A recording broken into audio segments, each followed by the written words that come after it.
la vie d'un créateur, il vampirise les émotions autour de lui. Et chose extraordinaire, les rencontres, différentes rencontres que j'ai eues avec Georges Lautner.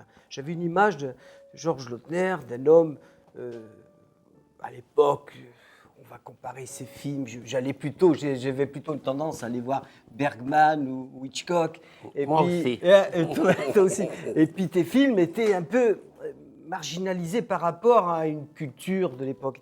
Puis je me rends compte qu'avec le temps, tes films sont empreints d'une émotion exceptionnelle. Et je m'en veux presque. Et du reste, ce qui se passe aujourd'hui est une preuve que quelque part, au-delà de cet humour, comme ce que tu disais concernant mon travail et ma création, au-delà de cette envie de faire plaisir ou de plaire, il y a des drames derrière, il y a des monstres et tout. Tu as ces drames, tu as ces monstres, ne serait-ce que par la sensibilité avec laquelle tu les as exprimés. Ils sont cachés, mais ils sont présents, ils ne m'échappent pas.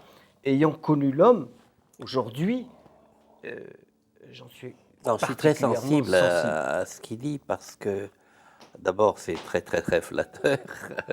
Il me passe une pommade incroyable. Non, il faut pas, non, il faut non, pas, non, mais il non, faut mais pas prendre ça. Non, laisse-moi parler, oui. laisse-moi parler. Oui, pas de la Mais pommade, si non. vous voulez, dans ce que j'ai essayé de faire, j'ai toujours essayé de mélanger l'humour à l'humanité.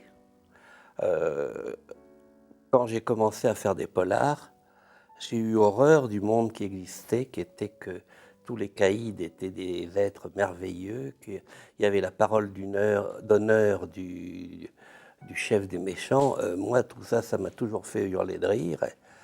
Et j'ai essayé de mettre des sentiments à moi. Et bon, il se trouve que c'est ça qui dure et qui ressort aujourd'hui, parce qu'au milieu de tout cet humour, il reste un côté humain. Et j'ai toujours essayé dans mes premiers films, enfin même plus tard, que ce soit le gentil qui gagne.